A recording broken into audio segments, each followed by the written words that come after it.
não entrar nas questões difíceis. Eu quero convidar você a ficar de pé, nós vamos ler a palavra do Senhor em Filipenses capítulo 2. Nós vamos ler dos versículos 5 até o versículo 8. E nós queremos, nessa manhã, dentro da nossa reflexão, do tema Inabaláveis, Valores Bíblicos que Fortalecem a Vida, nós queremos falar sobre um dos valores fundamentais, que é o valor da humildade. Diz assim a palavra do Senhor em Filipenses capítulo 2, versículos 5 a 8. Tenham entre vocês o mesmo modo de pensar de Cristo Jesus, que mesmo existindo na forma de Deus, não considerou o ser igual a Deus algo que deveria ser retido a qualquer custo. Pelo contrário, ele se esvaziou, assumindo a forma de servo, tornando-se semelhante aos seres humanos e reconhecido em figura humana. Ele se humilhou, tornando-se obediente até a morte, e morte de cruz. Vamos sentar. Queridos, essa é a nossa reflexão, um texto muito conhecido, texto de Filipenses capítulo 2, versos 5 a 8. Domingo passado, a nossa reflexão foi sobre Jesus como a nossa fonte suprema dos valores que nós devemos seguir para fortalecer a nossa vida. E com certeza, eu concordo com o pastor Eduardo, nada mais fundamental do que isso para a construção dos nossos valores como pessoa, como família, como sociedade. Não a ciência, não a tradição, independente de que tradição seja essa. Eu não estou dizendo que a ciência não pode nos dar bons valores, nem que a tradição não nos possa alegar bons valores, mas eu estou dizendo que existem valores que são indubitavelmente mais preciosos do que os valores legados pela ciência e pela tradição, principalmente quando esses valores são contrários aos nossos valores cristãos. Também, o valor que vem de Cristo é muito mais importante que os valores culturais, até mesmo que os valores familiares, até mesmo que os valores educacionais, porque Cristo é o maior fundamento de todos os nossos valores. Então, o que eu quero, queridos, continuar apresentando, como bem iniciou o pastor Eduardo domingo passado, eu quero apresentar e continuar apresentando Cristo como o grande fundamento dos valores que devem conduzir a nossa vida. A ciência tem sua importância, a tradição, a cultura, a família, a educação, mas nenhum deles pode ser sequer comparado à importância que Cristo tem na fundamentação de valores que devem ser assumidos pela nossa vida, pela nossa família e pela nossa sociedade. E eu gostaria então, fundamentado nessa declaração inicial, falar de um valor que é de todos os valores que exalam através de Cristo, o principal, que é o valor da humildade. Como diria Miguel Cervantes, conhecido escritor, a humildade é a mãe de todas as virtudes. E que virtude em falta nesse tempo que nós vivemos? É curioso você perceber que a nossa sociedade, ela se baseia no orgulho, na prepotência, na soberba e na vaidade. A humildade, na verdade, é vista como uma desvantagem. Se você é humilde no trabalho, se você não sabe fazer a sua autopropaganda, se você não sabe valorizar, supervalorizar as suas próprias virtudes, isso é visto nos meios acadêmicos, sociais, econômicos, empresariais como uma desvantagem. E eu penso, segundo aquilo que diz a Escritura, eu vou abandonar, sair da seara da vida acadêmica, daquilo que pensam os academicistas, os empresários, aquelas pessoas que conseguem desenvolver uma boa relação de comunicação e de apego e desenvolvimento da sua própria imagem. Eu vou me afastar disso tudo para dizer que de todos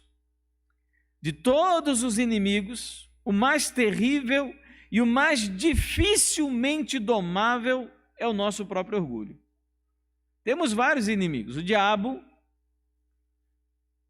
temos o nosso concorrente em se tratando de mercado e trabalho, as drogas, o sexo. Mas de todos esses inimigos, o maior deles é o nosso próprio orgulho. O orgulho ele está por trás de cada pensamento, sentimento, palavra e atos pecaminosos. É aquela parte da receita que jamais vai faltar. Em qualquer pecado se sobressairá o nosso orgulho, independente de qual pecado seja. Todo pecado ele leva sobre si uma grande carga de soberba e de orgulho. Nós aprendemos isso muito bem na nossa escola dominical quando falamos sobre o pecado de Adão e Eva. Orgulho, soberba. Do orgulho provém as guerras, provém a destruição de vidas, vem a vingança, as mágoas, o adultério, a falta de perdão, a preguiça, a falta de arrependimento, o egoísmo, o divórcio e toda uma sorte de pecados. Todos os pecados, de alguma maneira, se fundamentam em um coração orgulhoso e um coração soberbo. Como nós estudamos nessa manhã na escola bíblica, queremos ser como deuses, não queremos depender de Deus, queremos ter as nossas próprias convicções, condições, o nosso próprio poder, o desenvolvimento da nossa própria vida. Tudo isso se fundamenta desde o primeiro pecado de Adão e Eva em pessoas que são tomadas por orgulho, soberba e prepotência. E olha, isso é tão real que a igreja de Filipos, a quem Paulo escreve essa epístola, ela estava passando exatamente por esse tipo de problema. A igreja estava passando por uma série de dificuldades, nós lemos isso em Filipenses capítulo 1, versículo 27, é por isso que Paulo, ele escreve essa epístola. As coisas não iam lá tão bem com a igreja em Filipe. As pessoas, segundo o que ele fala em Filipenses capítulo 2, versículos 3 a 4, e olha, qualquer semelhança com a nossa realidade atual não é mera coincidência. A igreja estava repleta de pessoas que buscavam apenas os seus interesses pessoais, faziam as coisas por vaidade, buscavam apenas aquilo que lhes era objetivo, aquilo que eles queriam, o seu interesse pessoal. Filipenses 2, 3 a 4, era como a igreja ela vivia, cada um seguia a sua própria vontade, não faziam as coisas pensando nos outros. Hoje eu não quero ir para o culto não, está chovendo, né? É como diz, crente é sal, não é açúcar, né? Então tem aquela vida de que você não pense em absolutamente ninguém, a não ser em você mesmo, aquilo que é bom para você. E eu acho assim, para a gente como batista, algo profundamente desafiador que as nossas assembleias, elas sejam menos antropocêntricas e mais comunitárias, em que de fato se pense naquilo que é bom para a comunidade. Como se eu dissesse assim, olha, a decisão que vamos tomar em relação a determinadas situações, eu vou tomar com base naquilo que me convém e não naquilo que é melhor para a comunidade. Era esse problema que a igreja em Filipos estava vivendo. E além disso, os falsos mestres, eles estavam se introduzindo na igreja, como diz Filipenses capítulo 3. As pessoas têm muito tempo para pensar em si. Estavam tendo pouco tempo para pensar acerca daquelas pessoas que se introduziam na igreja ensinando falsos ensinos.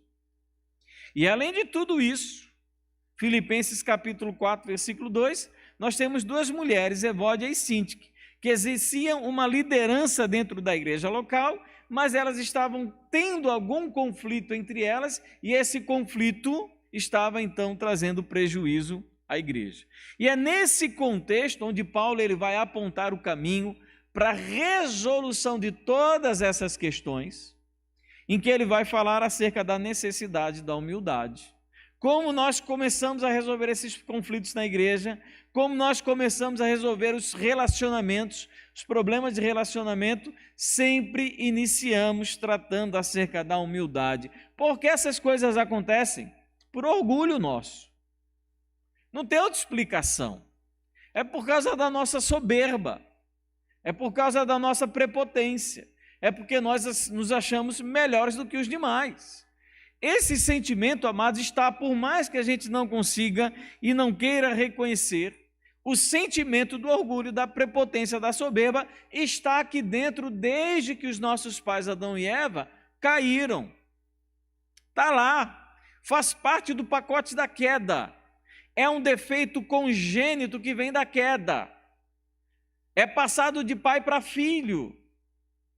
Está do nosso DNA espiritual, a nossa prepotência, o nosso orgulho.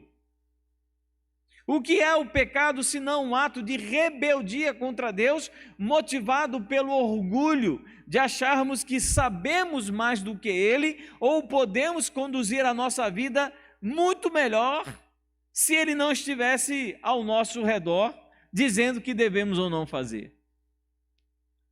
E então Paulo ele vai apresentar para a igreja Cristo como maior exemplo de humildade. E Paulo, então, ele vai falar sobre como tratar sobre esses e demais problemas da igreja. E ele vai usar o exemplo dele mesmo, aí no capítulo 2, você pode ler em continuidade, que ele vai usar o seu exemplo de humildade, ele vai usar o exemplo de Timóteo, vai usar o exemplo de Epafrodito, mas acima de tudo, ele começa com esse exemplo, ele vai citar o maior de todos os exemplos, que é o exemplo de Jesus. E ele começa então descrevendo Jesus como Deus. Jesus, ele sempre existiu como Deus, eternamente existente com o Pai e com o Espírito Santo. Jesus, ele era e é detentor de todas as prerrogativas e possuidor de todos os atributos divinos. Tudo que Deus é, Cristo Jesus, ele é. Hebreus capítulo 1, versículo 3 diz: o Filho é o resplendor da glória de Deus e a expressão exata do seu ser, sustentando todas as coisas pela sua palavra poderosa. Então, Cristo, o Filho, Jesus, ele é Deus. Ele não foi criado, como dizem os testemunhas de Jeová.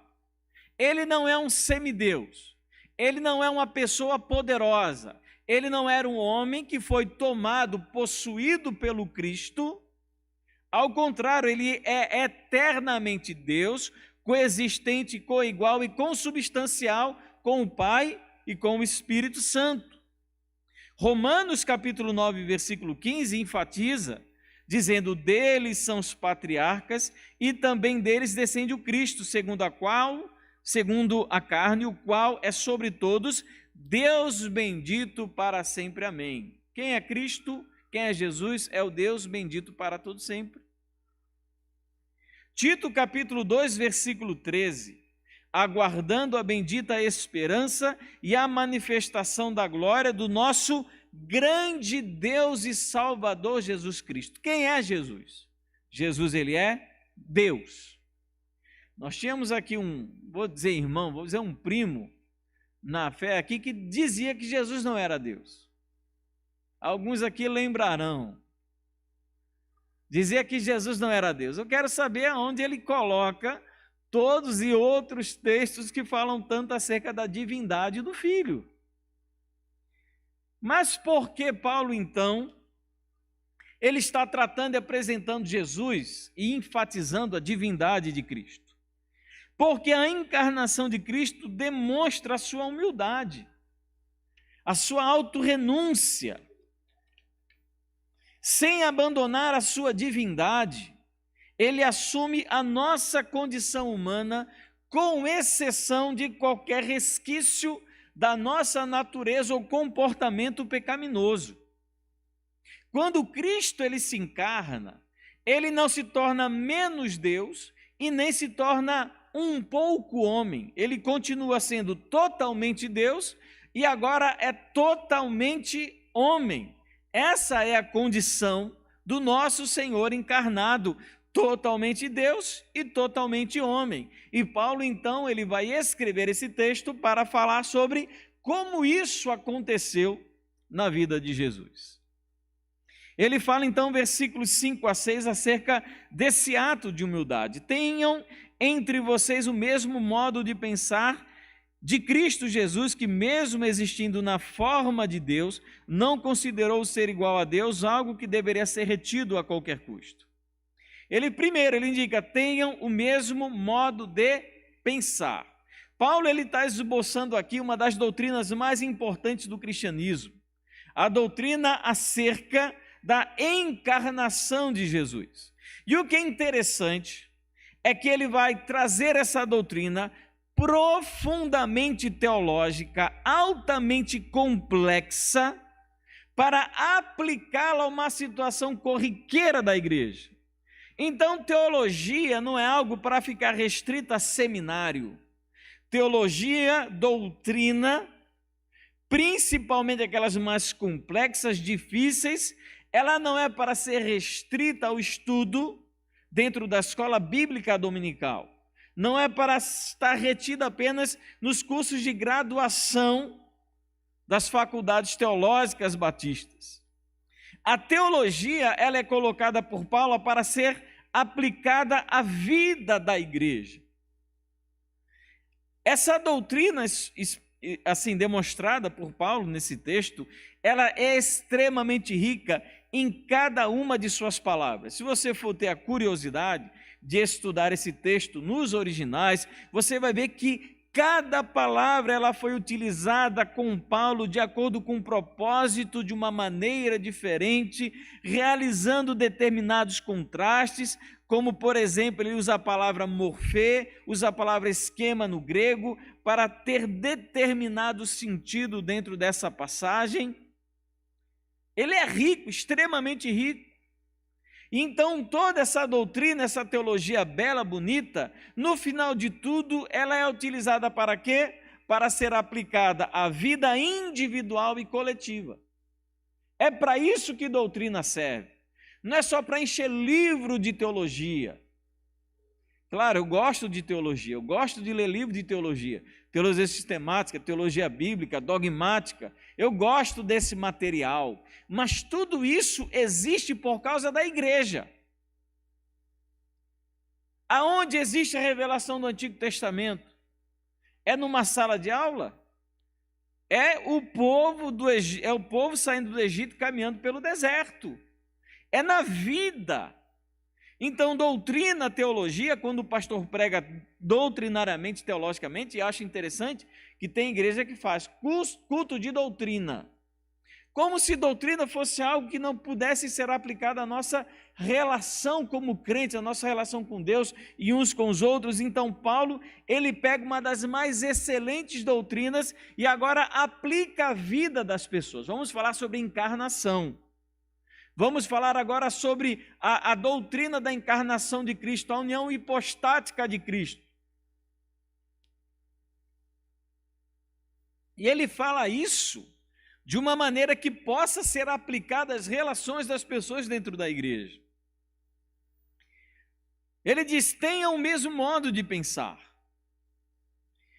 E que modo é esse? Aquele modo que conduz Cristo a um ato de autoesvaziamento.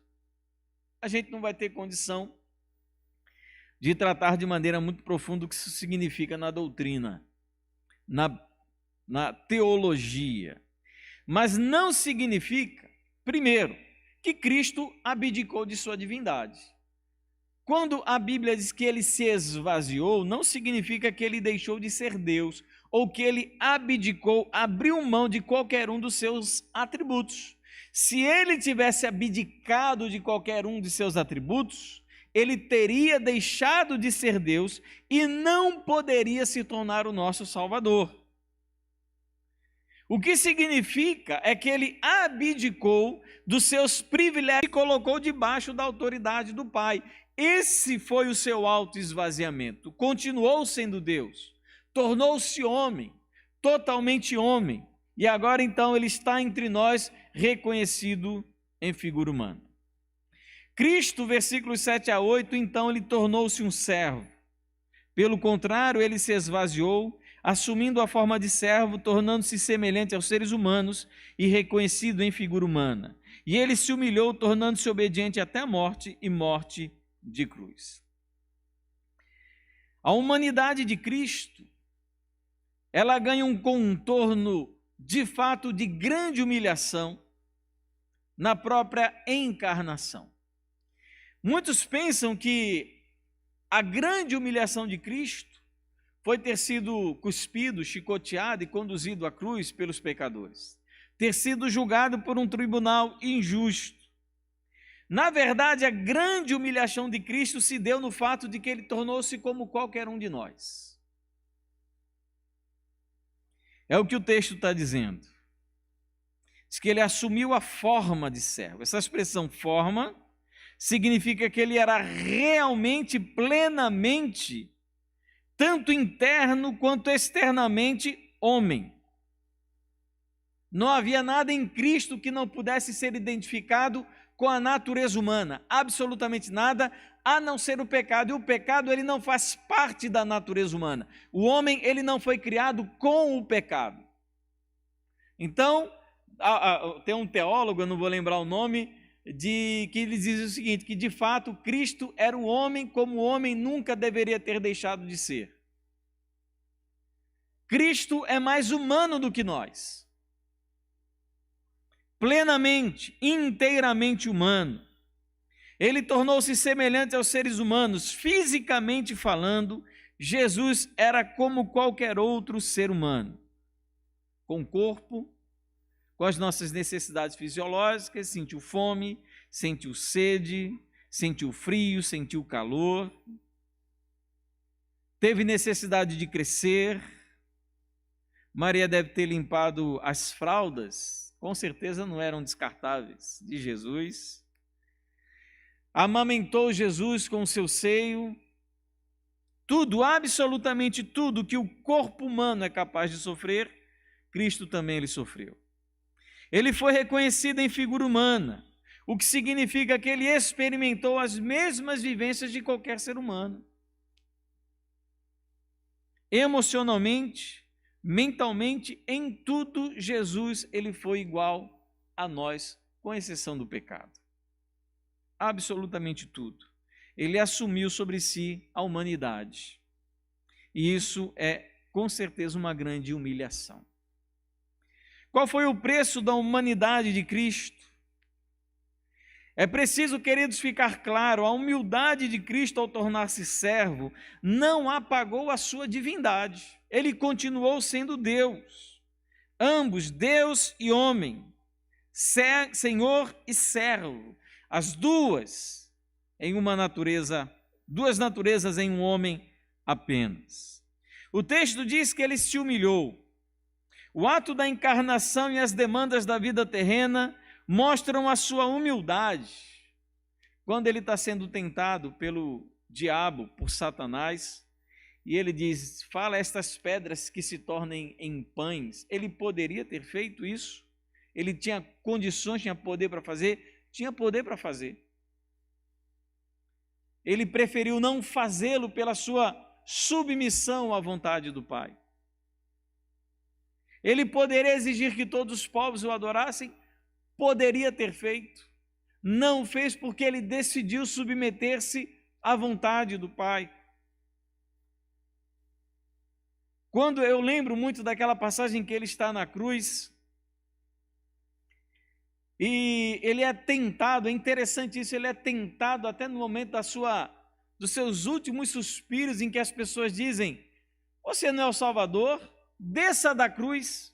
Ele poderia ter feito isso? Poderia ter feito.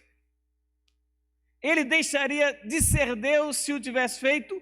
Não deixaria de ser Deus se o tivesse feito. Não fez porque decidiu submeter-se ao plano do Pai. Ele se humilhou. O ato da encarnação e as demandas da vida mostram a sua humildade. Ele foi humilhado pelos homens porque antes mesmo ele se humilhou. O ato de ser cuspido, chicoteado, de caçoarem dele, espancarem, de fato foi humilhante? Foi. Mas essa humilhação só foi possível porque ele mesmo se humilhou. É o que o texto está falando. O texto não está dizendo que ele foi humilhado. O texto diz que ele se humilhou. Foi uma disposição do coração do próprio Senhor.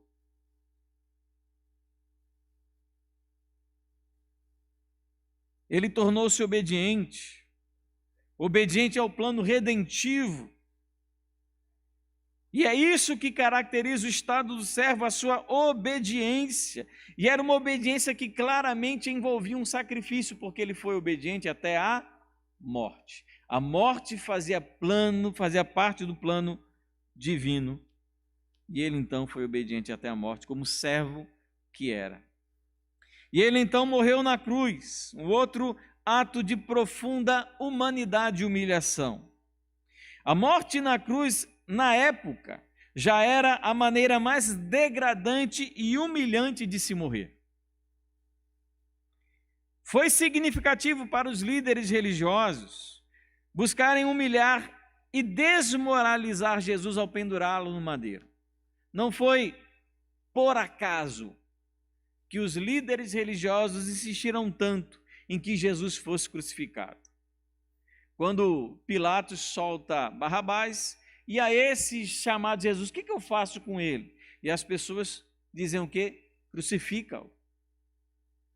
A crucificação, segundo o ato de você pendurar alguém no madeiro, Deuteronômio 21, 22 a 23, Deuteronômio 21, 21 a 22, e Gálatas capítulo 3, versículo 13, era de todas a mais humilhante morte.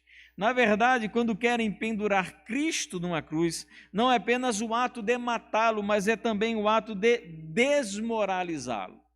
Porque só ia para a cruz quem era amaldiçoado por Deus. Os fariseus, os líderes religiosos, queriam dar um recado para o povo. Cadê aquele que se dizia Deus? Agora ele está aí numa atitude de ser amaldiçoado, porque a nossa lei diz que quem for pendurado no madeiro será amaldiçoado. Mas ele morreu na cruz. E isso, amados, nos traz lições extremamente importantes. Eu queria falar sobre 3 lições importantes nesse texto. Primeiro, talvez você olhando para Filipenses capítulo 2, 5 a 8, você chegue à conclusão: eu preciso me esvaziar, me esvazio de mim. Não tem essa música, né? Acho que a gente até canta aqui. Queridos, não há por que falar sobre necessidade de nos esvaziarmos. Por uma razão muito clara, nós não temos nada do qual nos esvaziar. Nós não somos nada. Cristo, ele se esvaziou da divindade para se tornar um servo, para ser homem. Nós já somos homem. A nossa humildade vem do processo de humilhação pelo reconhecimento de quem nós somos.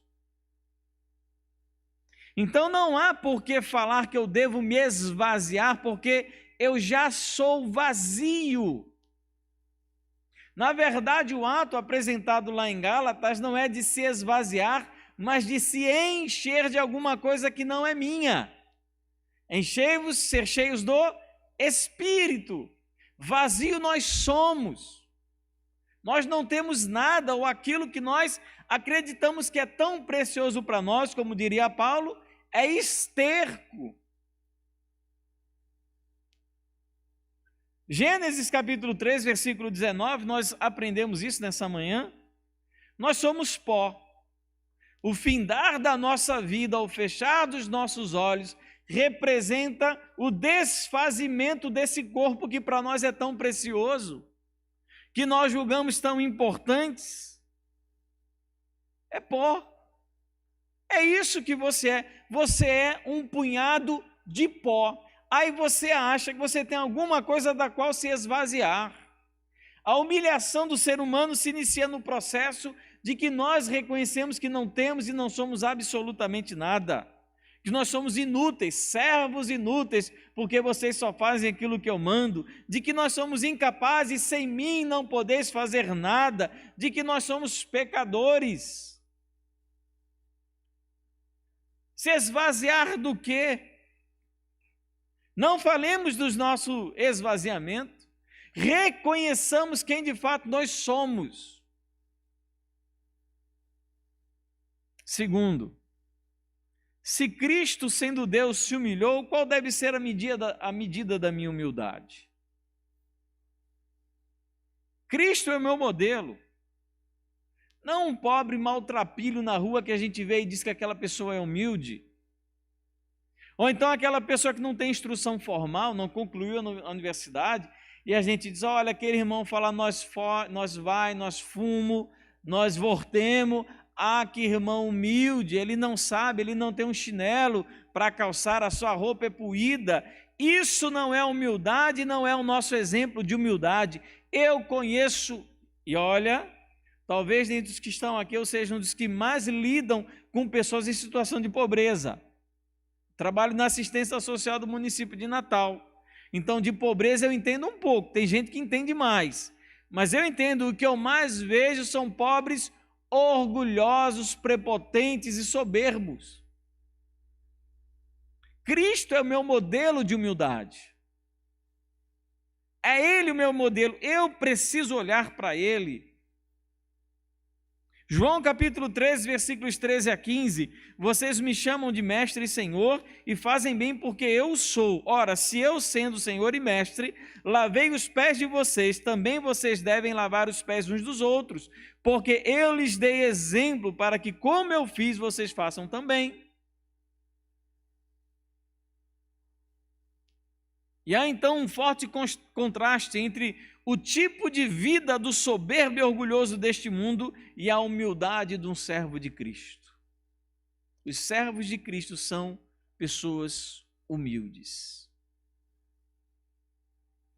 Mas nós precisamos, por fim, falar um detalhe importantíssimo, porque falar de humildade, teorizar sobre humildade, a gente poderia passar aqui muito tempo dando exemplos significativos sobre pessoas humildes. Vamos falar de Madre Teresa de Calcutá, Gandhi.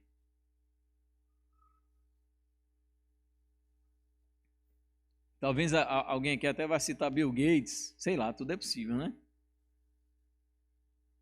Enfim, os nossos conceitos de humildade, segundo esse mundo, variam muito. Mas nós precisamos de falar de humildade não com base naquilo que falamos ou declaramos. Alguém já disse, humildade é aquela virtude que quando você descobre que tem, você já perdeu. Como eu conheci uma pessoa que dizia assim, eu me orgulho da minha humildade. Porque o pior orgulho é a falsa humildade. Porque além de orgulhoso, o falso humilde é mentiroso. Não é ruim isso, né? A pessoa demonstra através de uma piedade hipócrita, de um linguajar adequado, ele se faz parecer por uma pessoa humilde. A disposição interior da humildade se manifesta em atos concretos no exterior. Foi isso que Cristo fez. Ele não guardou para si a humildade, ele transformou o fato de ser humilde em atos exteriores e concretos. Você poderia tocar no corpo de Jesus, tanto para abraçar, quanto para chicotear. Você poderia olhar para a face de Jesus, se aproximar dela para beijar ou para cuspir, mas ele estava lá concretamente humilde. E a nossa humildade, ela precisa ser transformada em atitudes. Por isso que a palavra do Senhor diz, humilhai-vos, pois, sobre a potente mão de Deus, para que em tempo oportuno Ele vos exalte. Eu acho interessante, para quem gosta de estudar um pouco de grego, a maneira como está a construção do grego vai indicar o seguinte: quando ele diz humilhai-vos, ele está querendo dizer exatamente sede humilhados, ou seja, Deus ele está querendo humilhar, porque a humilhação na ótica de Jesus é algo bom para o ser humano. A soberba, a prepotência e o orgulho é algo ruim. Nós sempre falamos sobre humildade e humilhação como alguma coisa ruim. Não é assim que a gente aprende? Eu estou me sentindo tão humilhado. Eu conheci um irmão, coitado, passava um perrengue, uma situação dificílima financeiramente, não tinha instrução, não conseguia emprego no que ele sabia fazer, até que ele conseguiu um emprego. E o emprego assim, não era emprego de salário mínimo, era um emprego, uma remuneração melhor. E uma vez eu perguntei para esse irmão, achando que ele ia estar muito feliz por estar trabalhando, poder sustentar a família. Eu perguntei, e aí, como é que está lá o trabalho? Ele disse, pastor, eu estou sendo tão humilhado. Aí eu disse para ele o seguinte, meu irmão, glória a Deus, porque se você se sente humilhado é porque você é muito orgulhoso. Então aceita a humilhação. Porque se tem um negócio que Deus odeia, aí eu vou usar uma expressão apropriada. Deus não odeia orgulho. O que é o orgulho? É uma nuvem que passa lá no céu, né? É uma energia que flui. Não. Quando a gente fala de orgulho, orgulho só existe porque ele está em alguma pessoa. Deus não odeia orgulho, Deus odeia orgulhosos. Deus odeia pessoas orgulhosas. Não estou dizendo, eu não estou dizendo isso não. Quem está dizendo a palavra, leia Provérbios. Eu resisto ao soberbo. Não é que Deus resista à soberba. Deus resiste às pessoas soberbas, aos orgulhosos. Ele odeia. Então nós precisamos, queridos, transformar toda essa humildade que nós dizemos ou declaramos possuir em coisas concretas, em saber ouvir o próximo, em pensar no outro, em cuidar com o que fala sobre os outros. Se tem um pecado que parte de um coração soberbo, é maledicência. Maledicente, ele só fala de alguém porque ele se acha melhor do que os outros. Ele se acha no direito de ferir alguém com as suas palavras. É o juiz. Então, a pessoa humilde, ela tem cuidado com o que fala sobre os outros. Ela manifesta sincero arrependimento. Ela sabe confessar pecados. Ela sabe pedir perdão. Entre tantos outros comportamentos que muitas vezes são maneiras de forçar o nosso próprio orgulho à auto-humilhação. Não é fácil pedir perdão para alguém que você magoou. Você sabe, você feriu, prejudicou alguém e você sair do seu lugar e reconhecer que você fez alguma coisa errada, isso é um processo de humilhação que a gente precisa aprender a caminhar, a trilhar. Porque não existe vantagem alguma na soberba, na prepotência e no orgulho. Não existe absolutamente nenhuma vantagem. Não no tempo por vir, não na era vindoura. Nesse mundo tem. É o mundo das vaidades, é o mundo das aparências, é o mundo onde você, para alcançar um degrau mais alto, você precisa pisar em quem está embaixo. Onde você, para ser alguém, precisa desqualificar quem está ao seu redor. Desvalorizar, você não cresce, você não se valoriza, você desvaloriza para que você pareça maior. A verdadeira humildade, ela vai além das aparências, além das declarações, além das músicas. Qual a última música que você cantou que falava sobre humildade? Falava sobre ser humilhado. Eu conheço muita música que fala exatamente o contrário. Fala sobre o valor, fala sobre a sua importância, fala sobre como você é precioso e especial. Tem uma música, né, que eu cantei demais essa música, mas sabe aquela música que você canta, acha gostoso o ritmo, mas quando você canta alguma, sabe aquela alfinetada na cabeça e diz assim: sua vida é para Deus, mais importante que tudo. Mentira! Para Deus o mais importante é o filho dele. Do coração de Jesus você é o centro. Mentira! E a gente então vive nesse ato de inflar o ego e o orgulho das pessoas usando a própria palavra de Deus, que foi escrita por um Deus humilde. Olha que contradição! A própria existência da palavra do Senhor, a existência do mundo, já demonstra cabalmente que o nosso Deus é um Deus humilde. Ele não precisava de nós, ele não precisava se revelar, a gente não, digamos assim, tem a menor dignidade em relação a sermos possuidores da palavra, mas ela está aqui. Deus, ele investiu mais de 6.000 anos em história para que a palavra do Senhor pudesse ser escrita para quem? Para gente ignorante igual a mim entendesse um pouco sobre ele. Deus, ele desceu no nosso nível. Essa linguagenzinha que a gente usa, português, inglês, hebraico, isso para Deus é 1 segundo em 1 instante.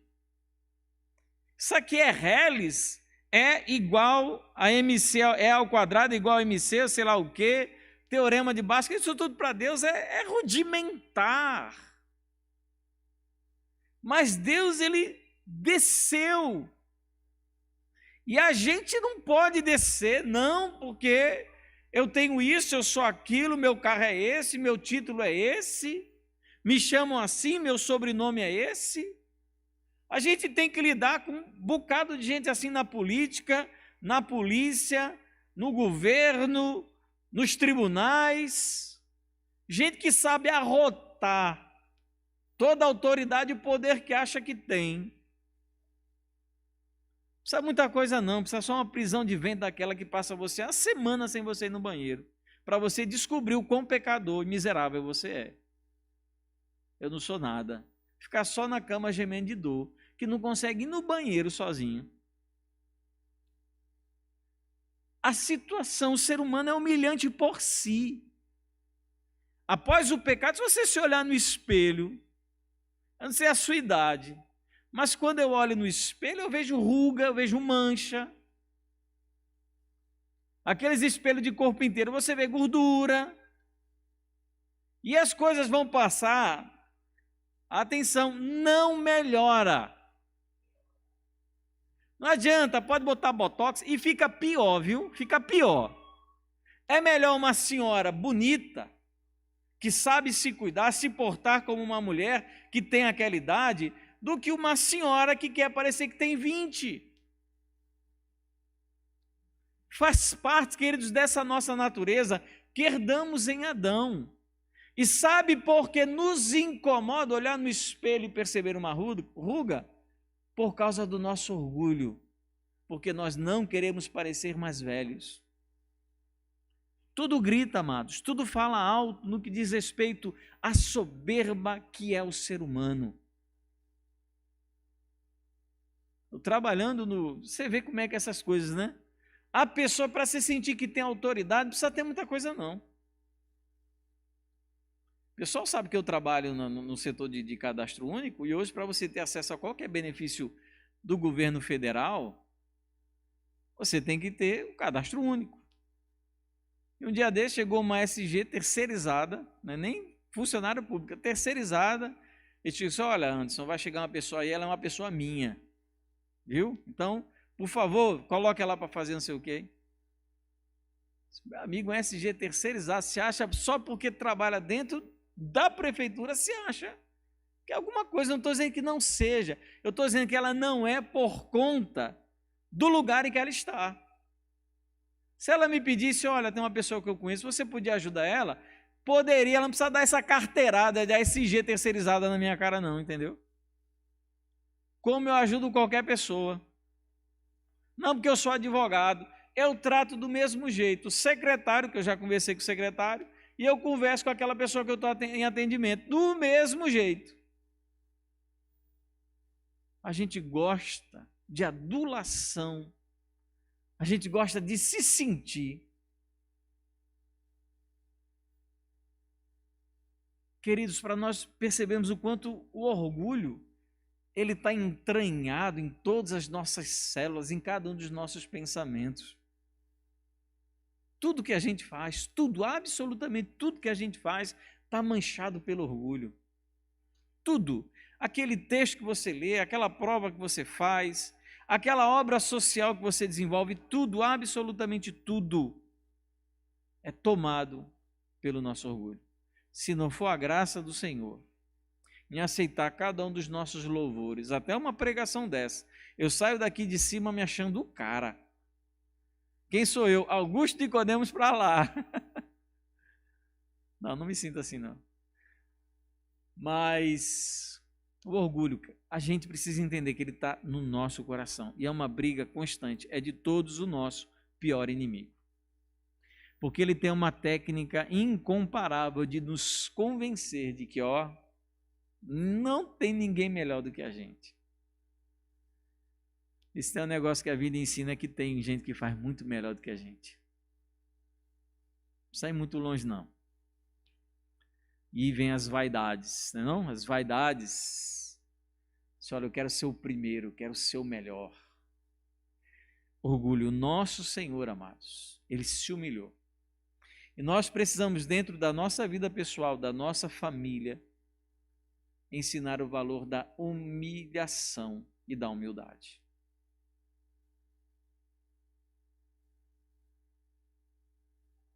É como aquele antigamente pai dizia, né? Se meu filho chegar apanhado, vai apanhar em casa.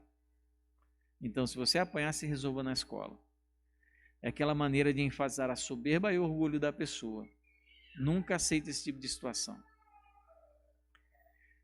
Queridos, sejamos humildes. Ou, de uma maneira melhor, aceitemos a humilhação que Deus nos faz passar, que faz parte do projeto do Senhor e nos fazer mais parecidos com Ele. Amém?